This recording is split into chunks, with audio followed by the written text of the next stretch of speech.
اب میں آپ کو ایک حدیث سنانے چلا ہوں جس میں ایک عجیب نقشہ سامنے آتا ہے کہ یہ مہدی جب ظاہر ہوں گے تو کس طور سے ظاہر ہوں گے، ان کے ظہور کی کیفیت کیا ہوگی، کیف یظہر۔ یہ روایت ہے حضرت ام سلمہ سے رضی اللہ تعالی عنہا، حضور کی زوجہ محترمہ ہیں، فرماتی ہیں ام سلمہ عن النبی صلی اللہ علیہ وسلم قال یکون اختلاف عند موت خلیفۃ، موت خلیفۃ، حضور نے فرمایا ایک خلیفہ کی موت پر اختلاف واقع ہو جائے گا، خانہ جنگی ہو جائے گی۔ فَيَخْرُجُ رَجُلٌ مِّنْ أَهْلِ الْمَدِينَةِ حَارِبًا إِلَىٰ مَكَّةَ، پھر مدینے کے لوگوں میں سے ایک شخص نکلے گا، بھاگے گا اور جا کر پناہ لے گا اور چھپ جائے گا مکے میں۔ فَيَأْتِيهِ نَاسٌ مِّنْ أَهْلِ مَكَّةِ، پھر اس کے پاس آئیں گے اہل مکہ، مکہ کے لوگ، فَيُخْرِجُونَهُ، اور اسے نکالیں گے، جہاں وہ چھپے ہوئے ہوں گے وہاں سے نکالیں گے۔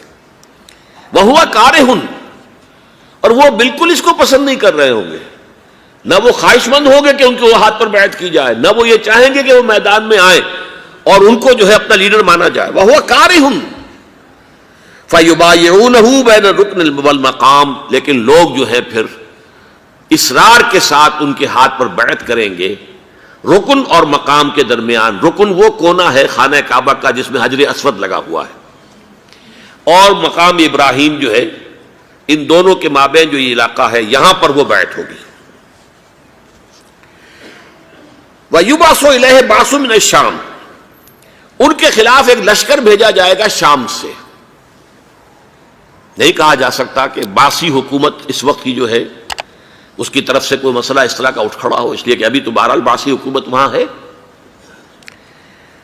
فَيُخْسَفُ بِهِمُ بِالْبَيْضَاءِ بَيْنَ مَكَّةَ وَالْمَدِينَةِ، لیکن اللہ تعالیٰ اس لشکر کو مکے اور مدینے کے درمیان وادی بیضاء میں دھسا دے گا زمین کے اندر، پورے کے پورے لشکر کو۔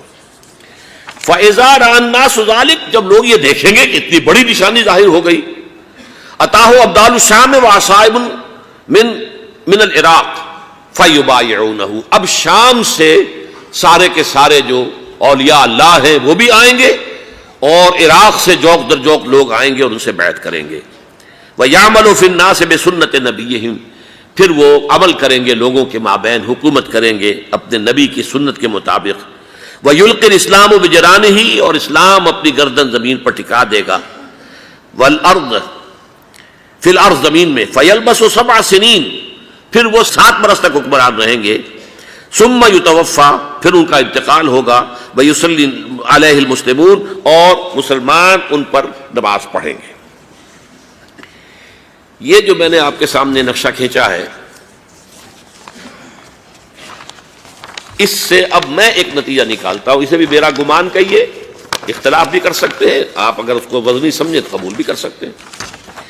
وہ یہ ہے کہ میرے نزدیک ان کے ظہور کا وقت قریب ہے، اور اس کی تھوڑی سی بعد میں مجھے معلوم ہوا کہ جین ڈکسن غالباً نام ہے امریکن اس کا، جس نے یہ پیشن کوئی خبر دی تھی کہ 1962 میں عالم عرب میں ایک بچہ پیدا ہوا ہے کہ جو وہاں کا نقشہ بدل کر رکھ دے گا۔ یہ جین ڈکسن کی غالباً پیشن گوئی ہے۔ بہرحال مجھے اس کی پیشن گوئی سے کوئی دلچسپی نہیں ہے، میں تو جو احوال دیکھ رہا ہوں، یعنی اسرائیل کا قائم ہو جانا، اور اس کے بعد اب یروشلم کا مسلمانوں کے ہاتھوں سے نکل جانا، اور اب گویا کہ وہ الملحمۃ العظمیٰ جو ہے تلی کھڑی ہے، کسی بھی وقت جو ہے یہ جو ہے وہ لاوا پھٹ سکتا ہے، آتش فشاں پھٹ سکتا ہے۔ تو یہ تمام حالات ایسے ہیں کہ جن کی وجہ سے میں سمجھتا ہوں کہ ایک تو جو قرآن مجید کے اشارات میں نے آپ کو بتائے، 14 صدیاں 14 دن میں چاند کا پورا ہونا، والقمر اذا اتسق، 14 دن میں 14ویں کا چاند۔ اسی طرح اب یہ 14 صدیوں کے بعد یہ صدی جو 15ویں صدی ہے، یہ در حقیقت ظہور امام مہدی کی صدی ہے۔